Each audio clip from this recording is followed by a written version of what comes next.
it? What are the low point or the issues that you may be faced with? Because like anything else, it looks simple. So we have K is sigma square root of pi a, but then when you get into more complex geometries and you get into situations where it's not fully applicable. So we'll talk about that today. And I'll give the example I promised you on an aircraft fuselage, but it'd be more on the approach as opposed to the specific calculation. We already covered how to calculate how the crack grows, so we don't have to do it again. And our next step, which be the very end of today and the next class, we will talk about a more general approach where you don't assume there's already a crack in the material. So that's going to be our next step after today.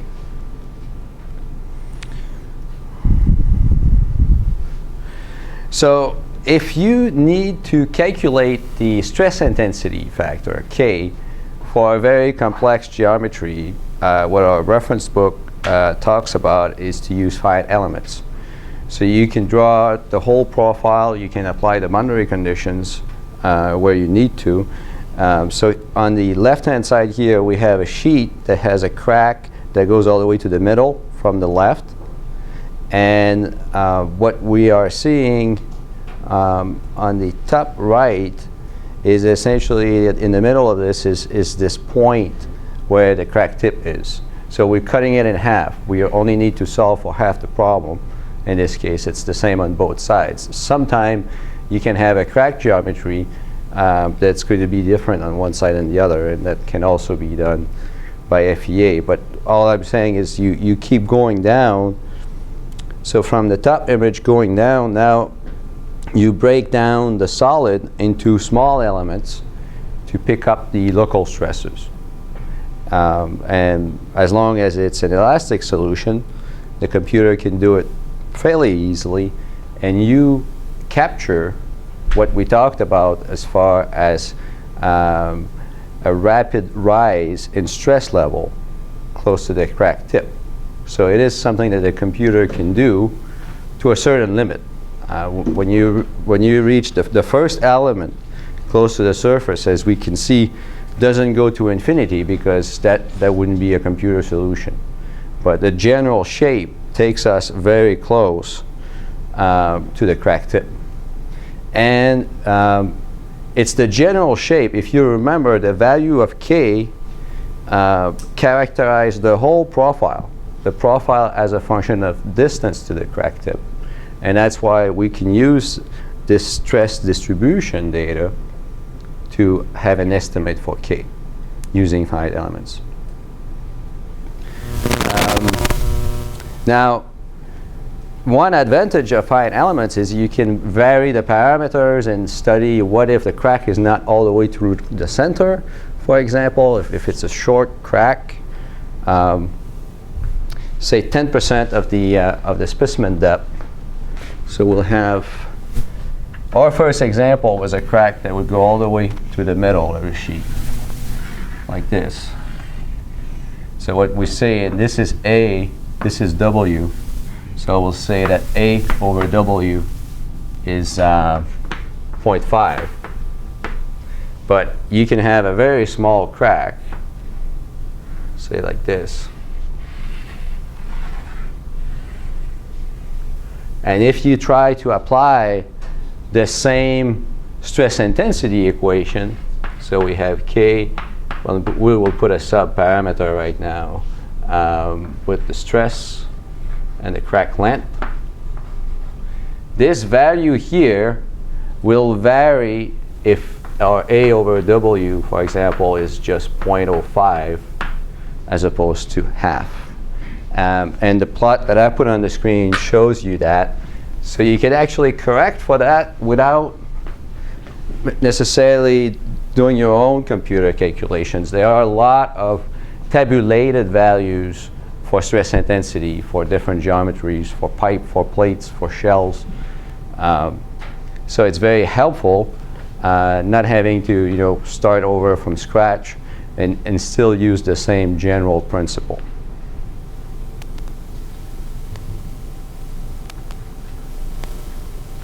Now, the crack you have in the specimen doesn't have to be a crack coming from one side. It can be a crack that's in the middle. You can have a crack on each side. And I'm just showing here examples from a reference book on how to account for these effects on our y value here, which is essentially a constant for a given geometry. So the y value I have on the board is the f of a over w that you see here in all three equations. So the top equation is for the case that we talked about mostly, so one crack from one side. For a case of a crack in the center, it's this lower equation that's actually the shortest equation. And then if you have a crack on each side, it's the equation here below C. It still assumes, for example, that you have a very long sample. So that there are still other geometrical effects that are not included here. But you can really do it step by step. And everything that applies in terms of superimposition of stress solution applies here for stress intensity. Because so if you have a stress that's going one way, you have a stress that's going at an angle, you can apply the superposition principle to know what is your total stress intensity. You can subdivide essentially your solution because it's elastic. This one is one that I had to use several times because a lot of times, and we've seen it with this big propeller shaft, we've seen the crack starting from one corner and it grows pretty much in a elliptical shape. It doesn't grow straight from one side to the other, and therefore we have to adjust the stress intensity solution, and this is one way of doing it here. That you have two parameters for the ellipse. So you have the depth in the crack growth direction, that's A, and then you have the width of the crack, that's C. So it's actually a very general equation. You can decide that you have half a circle crack or a relatively flattened crack, and you could still use that solution. So it's good to know it exists, and these are the only equations you need to have. So you plug in here your value for your ellipse shape, and you get this parameter, and then you only need to plug in the stress level to get the Q, and you're back to your stress equation with K. So it's just something, instead of saying, oh, maybe I'll assume it's a straight crack. It's just a little step further that gets you closer to the real solution without really making much of an assumption, especially if you see the shape of the crack after the fact. For example, after a test in the lab, you know how the crack actually grows.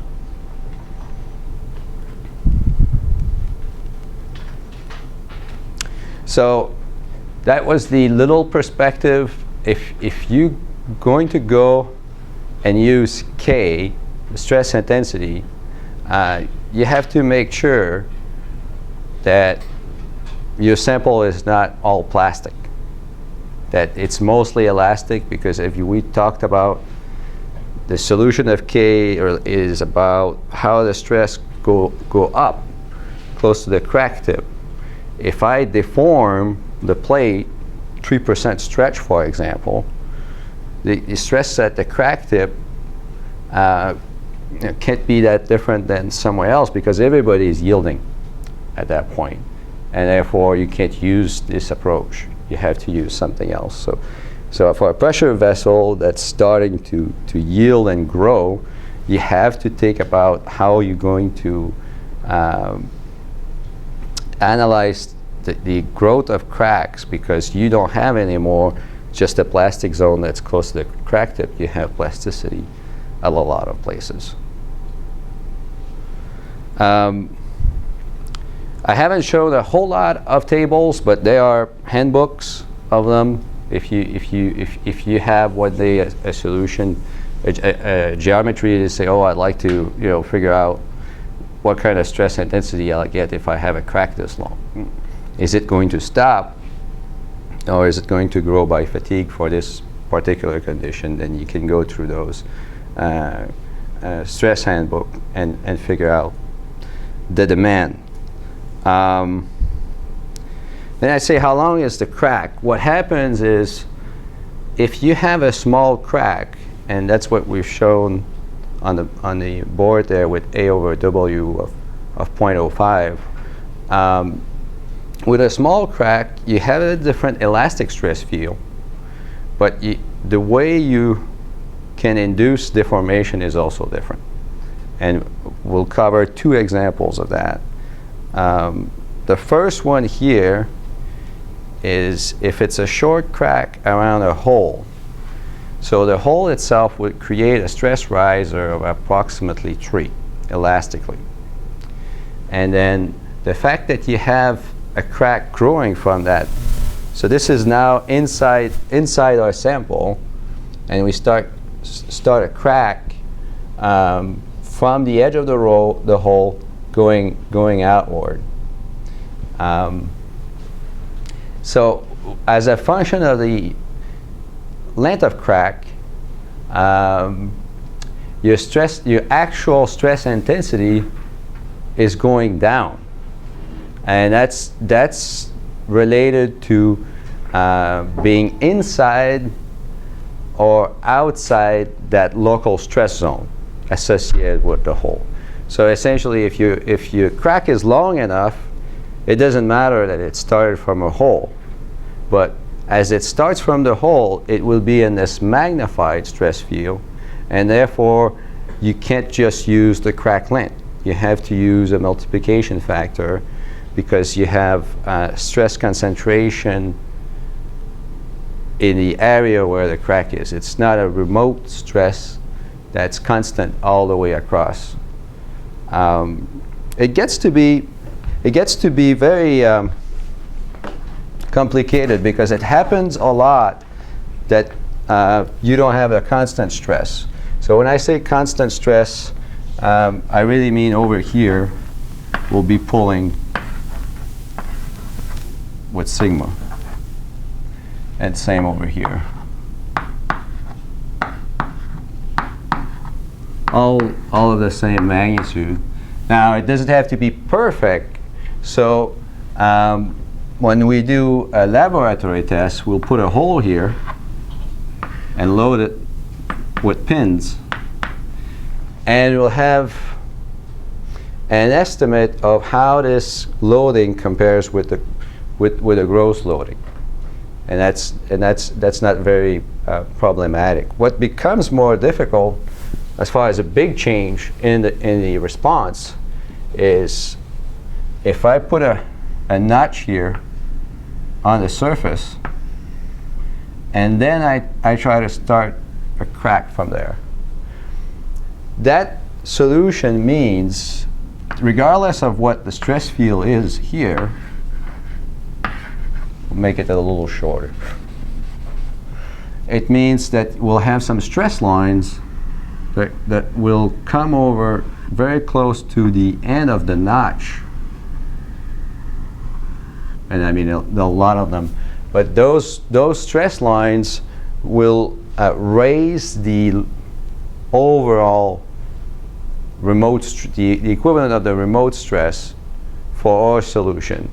So we cannot use A as being this value, and we can't either take A as all the way from the surface.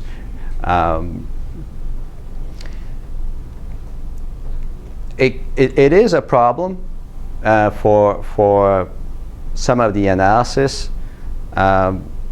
What happens is we want to make this notch small enough.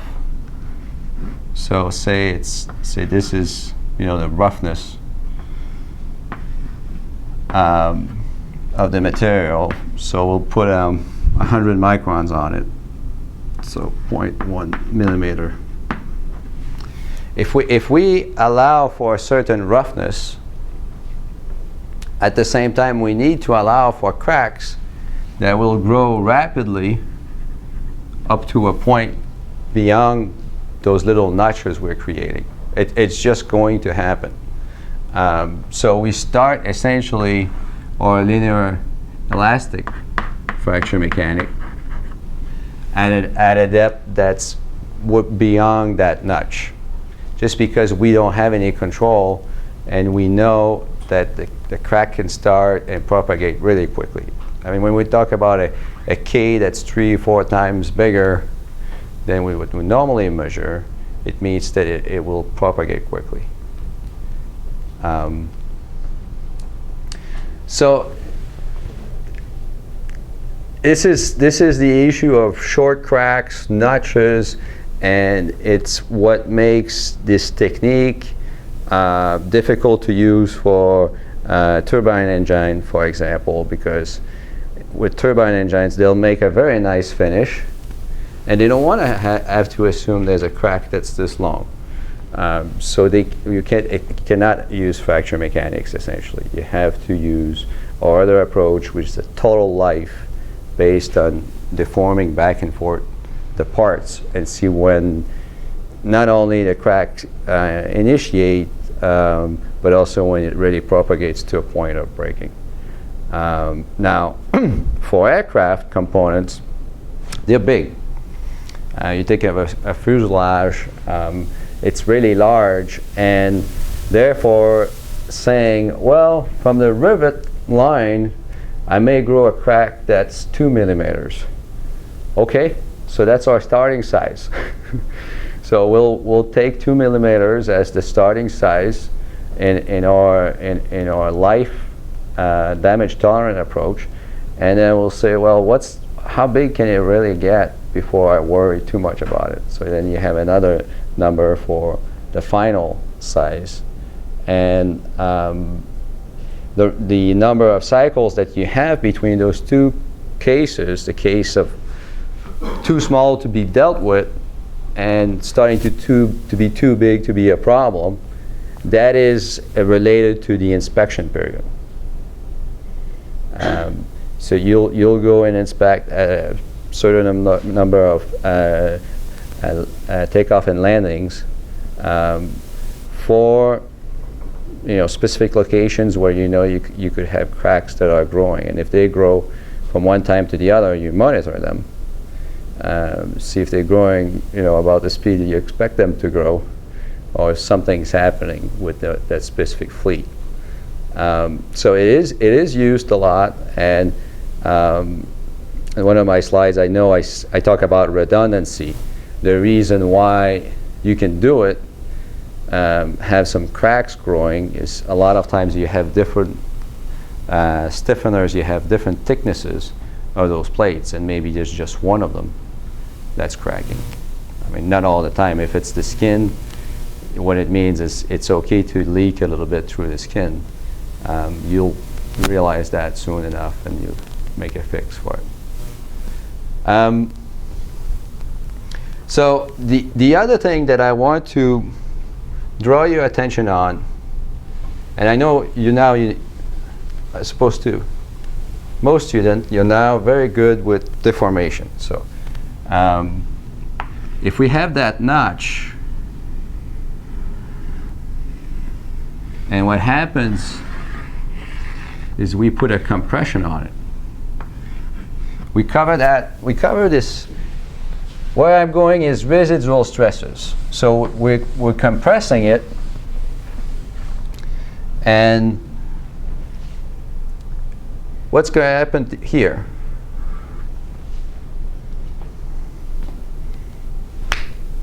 You get collapse, right? It's compressed locally. So if I start with a very nice sandwich, at the very end, it's only maybe going to be half the thickness. It's easier to eat, but it is smaller. Now, the main point about that process, this is a plastic deformation going from this condition to this one, and I should make it the same length approximately. But when I'm doing that, keep in mind that far away, well, actually the whole sample.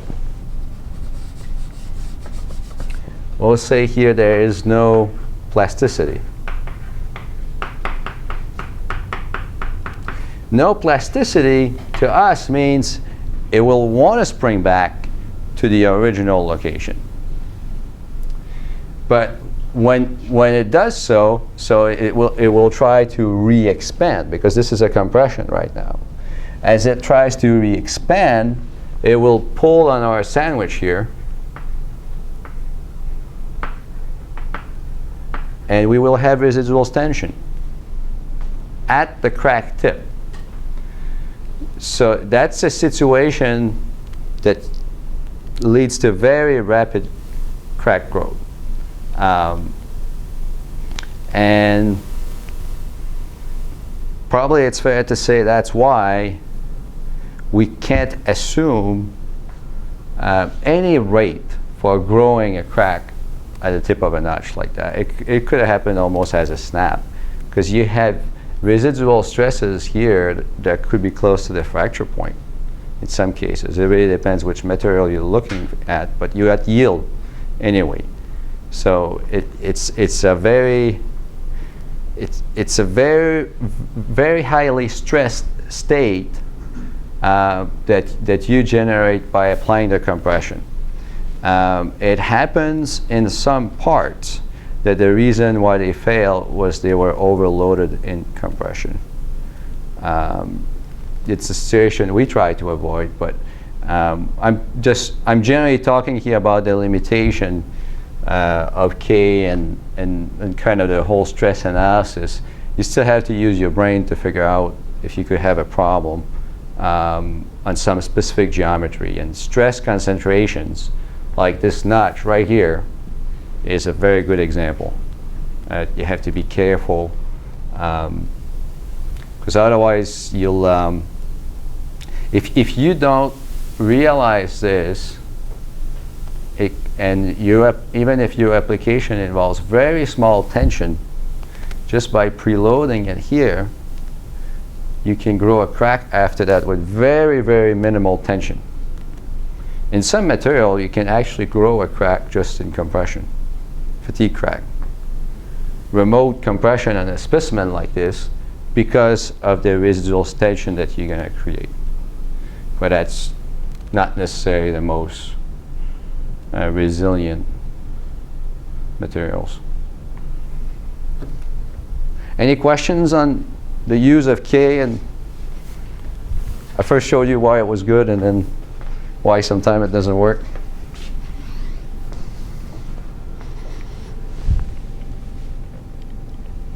Now we'll talk more about the material, because it's nice to have our framework where we know which demand we're applying. We know that now the limitations also of our framework. Now, what happens to the material? Well, a lot of metals under constant load, if you look at this plot here, it's very similar to what we have for fatigue, except our fatigue here is a delta K, because we have a delta sigma, a variation in stress. Well, this one is just K, so it means it's a constant load that's being applied. And under a constant load, you can see there'll be a crack velocity. So that's not, this time it's not a number of cycles. It's a crack growth rate per cycle. It's just a crack growth rate in seconds.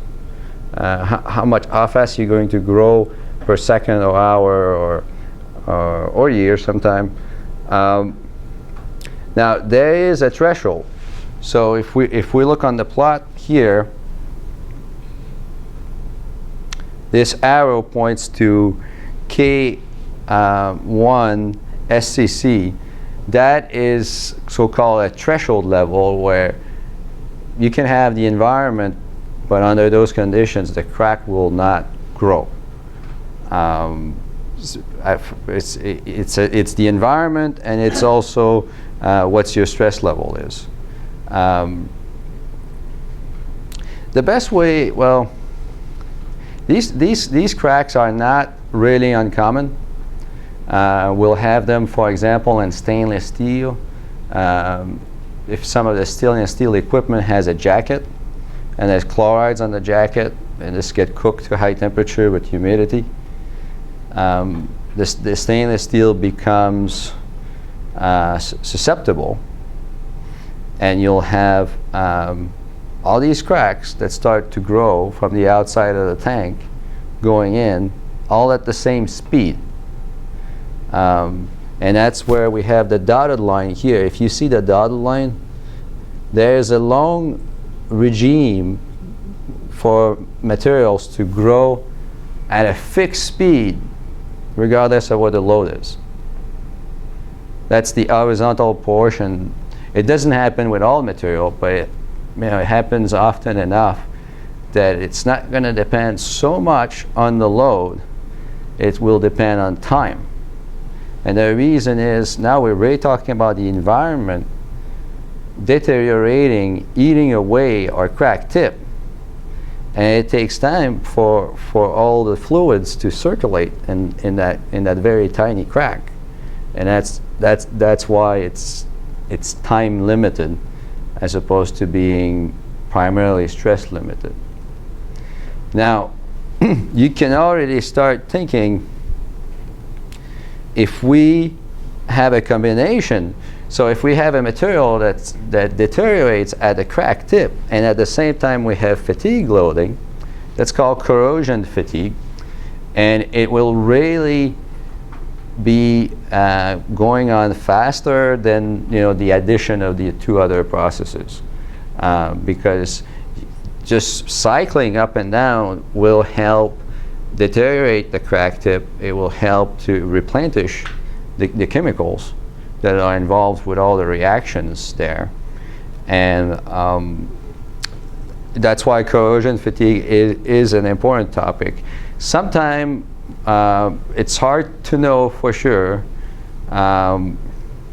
which one you'll have, and then typically you have tables in design books that will tell you for a specific environment, oh, okay, yeah, this temperature, this could be a problem, this could not be a problem. So this is really what you have to go through, as opposed to doing a very sophisticated calculation. You have to find if your material is going to be highly susceptible or not. Typically, if it is, you just want to move on to another material, even if it's more expensive, because this type of corrosion would happen really fast. I mean, you could still analyze it with the framework we talked about, right? You have a curve that's at a log-log scale, so you can find how fast it's going to, how much cycle it's going to take to go from one point to another point up the curve for your loading. But essentially, you want to select the material, and in the stainless steel family, that's exactly what happens. Some stainless steel are good, in caustic environment, for example.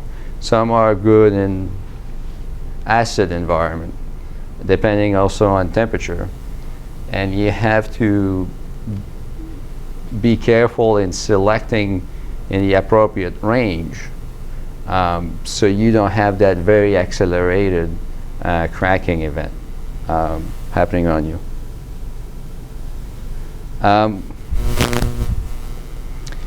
This one is probably something you can relate to based on what I said. So you have the first straight line, the Paris law, going essentially straight from the bottom. Well, it says air here going up. And then you have different curves. They'll start essentially close to the same place. And then you have on the left-hand side, that's a faster cracking, right? Because on this plot, it means it's cracking at a lower stress level, but at the same speed, if we look at it this way. And then depending on your frequency, so how fast you cycle your sample, it will go back from this curve back to the other one here at different stress level. So if we go to the extreme case here, where we're going really slow, this here we only do every 100 second we have a cycle. So it takes a long time before we finally get back to the stronger side of the curve. Everything else essentially says the faster you go, the closer you get back into a normal fatigue curve. And if you start going really slow, then that's where the environment effect stays with you longer.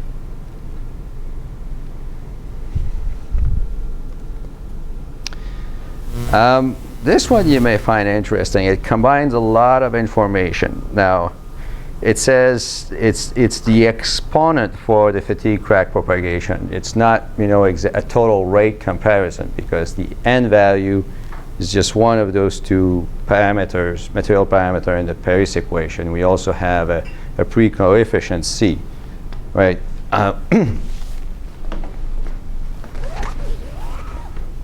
So we have dAdN is some constant, and then we have stress level. Oh, I should put K. I don't want to detail it all. Delta K to the N. So we're looking at that value right now, but this one is also important. It's just the way, it's very hard to get both. I found that example. So what it shows first is, it's not because you have steel that you know what your crack propagation rate is going to be, what's your fatigue curve is going to be. It will vary a lot from one steel to the other. I think you guys now understand it, because with steel you can vary essentially the plastic zone size by all those strengthening mechanism. Everything that can happen with it will change the crack propagation resistance. And then with temperature, you see that by cooling the temperature, well, it's by quite some amount. So if you go 100 degrees centigrade, you'll increase the slope on the Paris equation, so the n value. So it means it will propagate faster. It will start to look more like a ceramic. I said a ceramic was, you know, much more vertical curve than a metal component is. So the reason for that, the effect of temperature, has to do with the ductility. So as you cool steels to lower temperatures, you'll have less ductility, and therefore you'll be easier to break, to start tearing apart at a crack tip, as opposed to blunting and keep increasing that plastic zone. So you get to a point where you have less of a plastic zone at lower temperature. And some of that is also related to increasing the yield. So the steel will become with a higher yield strength as you reduce the temperature. But for us, looking at cracks, it means that you have less mechanism, you have less blunting of your crack tip to increase the fracture toughness and the crack propagation resistance.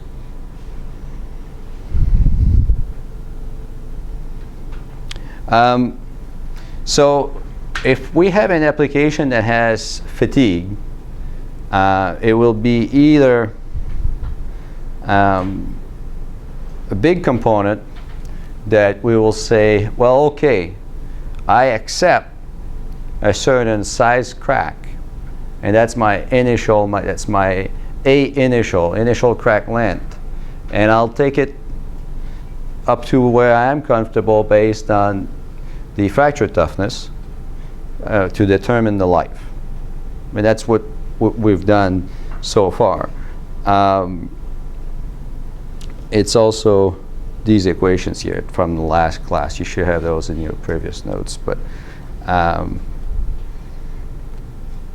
there's nothing else here than what's the stress level, what's the initial crack size, and the final crack size, the yield stress.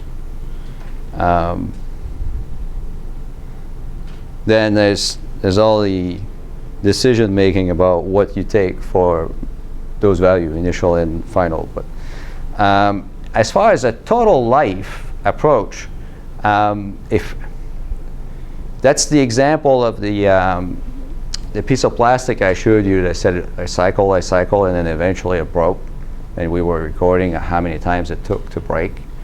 That's used for turbine engine components.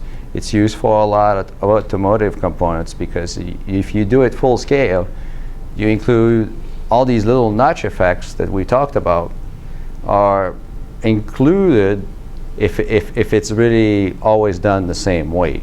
So by testing a full scale component, we can know approximately the useful life, and then we can put a safety factor on it without doing any calculation of what kind of stress concentration I'm going to have, and because of surface roughness and because of loading and compression, and unless my test doesn't include that. So that becomes the second part of the question when you design is, am I using the right data? If you're using data from a handbook, well, it's probably not the same surface finish. Maybe these are machine specimens as opposed to being an actual part that will have the roughness and will have other anomalies that will reduce the fatigue life.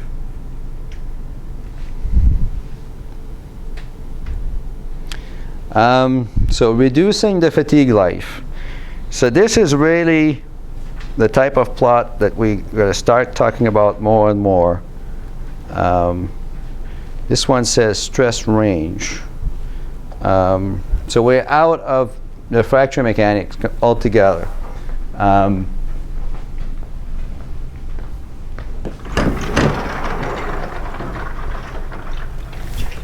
So we're taking the equivalent of a tensile specimen just for our discussion. And we'll load it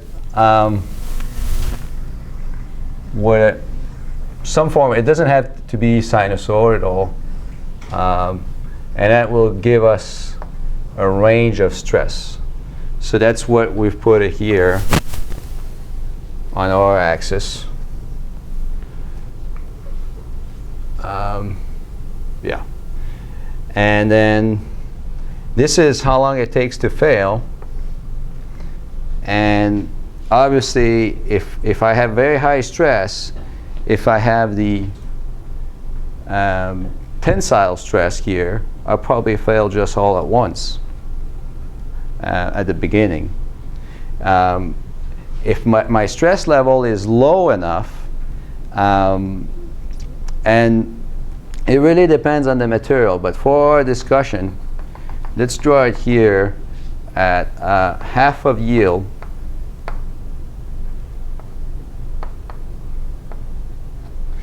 At half of yield, I can go on forever. For that specific part in geometry, it's not going to break. So we end up with a curve like this that we call our SN curve. It will be determined by testing, so we'll have different values, say here, some values here. These will be actual test data. I ran at a certain load, oh, it failed here, or it failed there, and there'll be some scatter.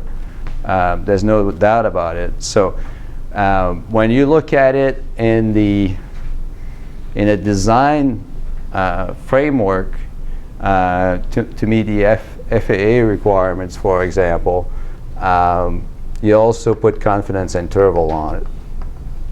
So these will look like this.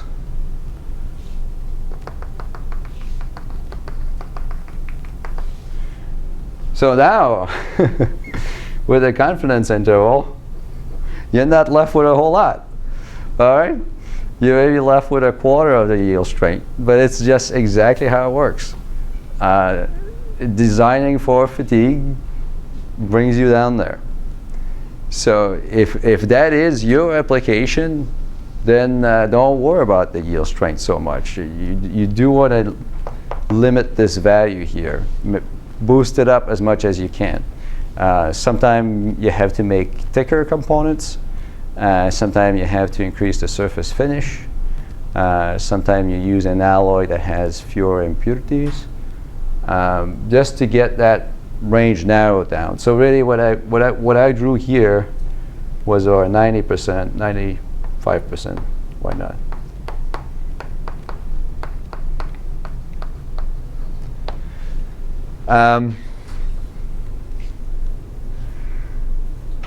I think that's any question on the stress strain curve? So a lot of people will call it SN curve. That's why I use the SN and the N here.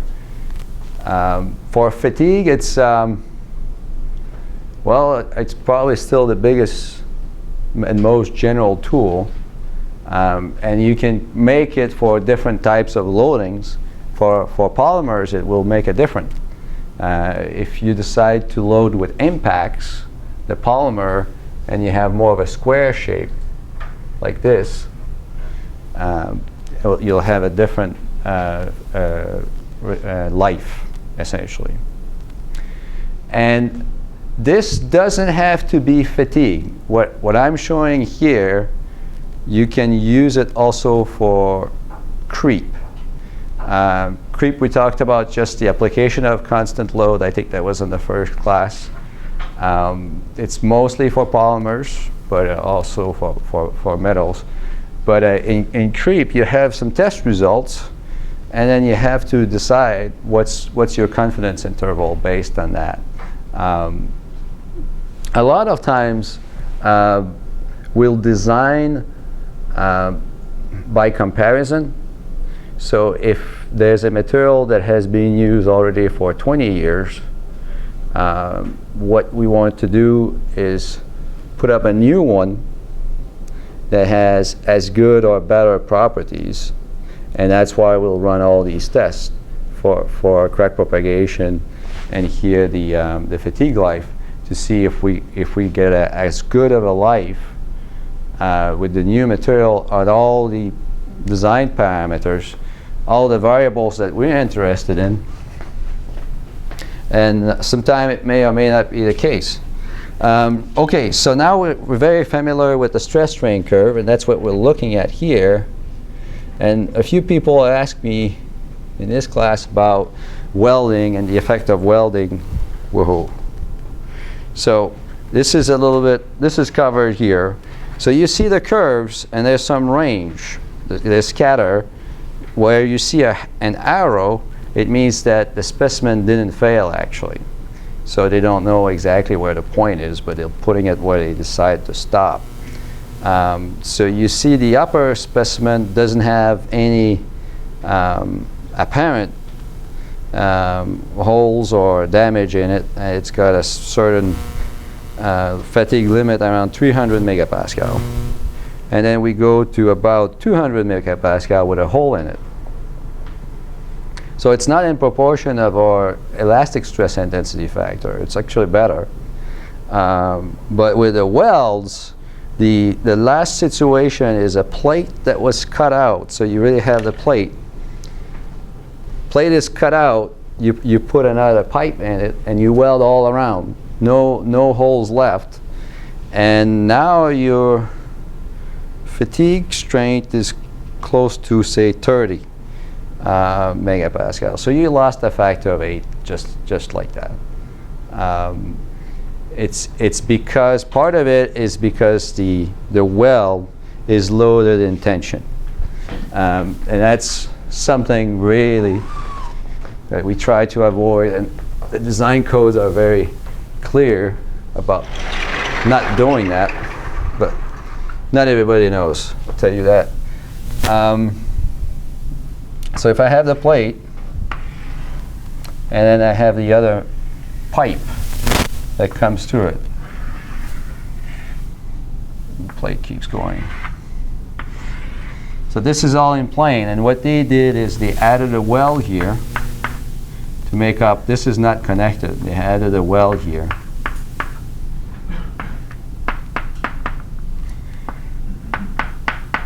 So if you were to load this once, it wouldn't be a problem because there's a lot of weld metal. What the problem is when you start doing it repeatedly, this region here has a lot of residual stresses. And that's how you get to start a crack, and break the sample under conditions where without all those residual stresses, everything will be fine.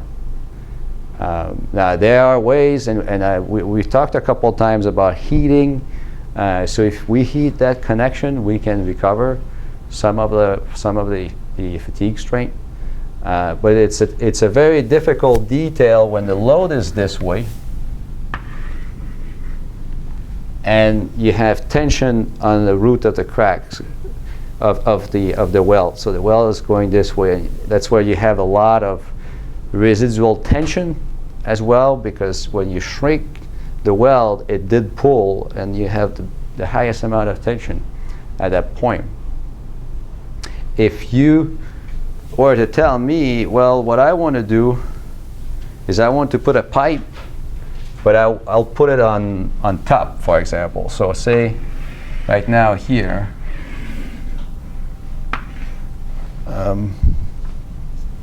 yeah, let's do it this way. So I'll put a half pipe right here. And these are my two plates. And now I put my welds here.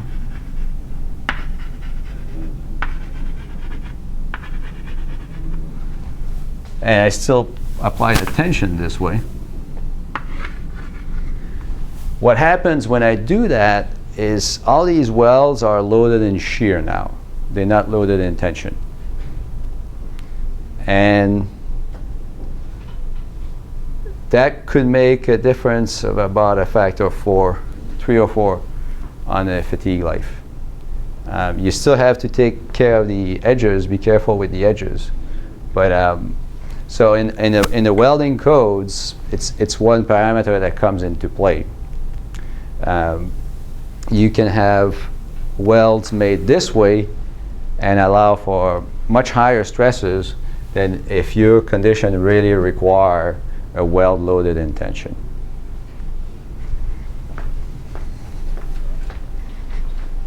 Yes? What kind of materials have the distinctive knee and the infinite life? Because aluminum doesn't do that, right? As far as having an infinite life? Oh, yeah, steel is very commonly known for doing it. All the FCC metals don't really have a fatigue limit, so copper, aluminum, all those guys don't really. But we still put a criteria eventually that's long enough depending on the application. We use the fatigue limit, for example, that's 10 to the 7 as a way to compare materials that don't have an endurance limit.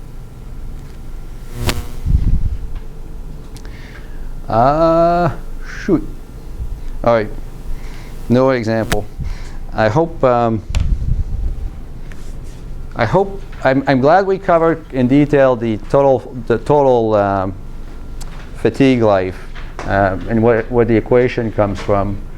We'll pick it up from there. We may still cover that example, but I think you started to get an idea of what could be used for what. I think you already do so.